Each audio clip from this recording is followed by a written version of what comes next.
Një incident i rënd është regjistruar në Akademinë e Policisë, ku 56 student janë paraqitur me simptoma helmimi pas dyshimeve për konsumim ushqimit të kontaminuar në ambientet e institucionit. Problemet për studentët filluan menjëherë pas konsumimit të drekës. Ata kanë shfaqur shqetësime shëndetësore dhe simptoma helmimi, çka ka bërë që në vendngjarje të mbërrinë rreth 10 ambulanca, të cilat i kanë transportuar drejt spitalit për ndihmë mjekësore. Studentët morën ndihmën mjekësore në shërbimin infektiv, ndërsa vetëm 2 prej tyre u shtruan në spital. Sipas autoriteteve, të gjithë janë tashmë jashtë rrezikut dhe në gjendje të mirë shëndetësore.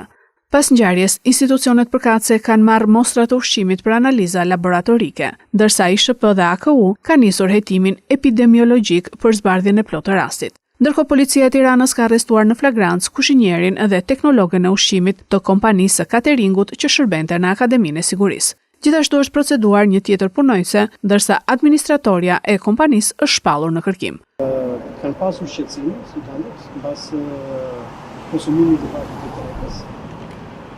Ka qenë në total rreth 52 studentë, siç më ka konfirmuar tani.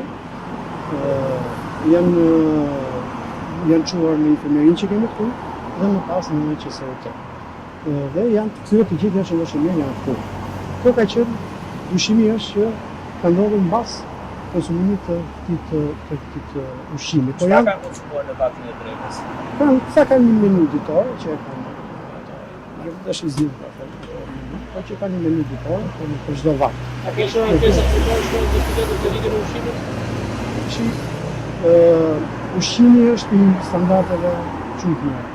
Po themi dhe mund të ketë pasur ankesa për punën e lëshmërisë, por që ushqimi është jashtëzakonisht. Ky ishte rasti i parë.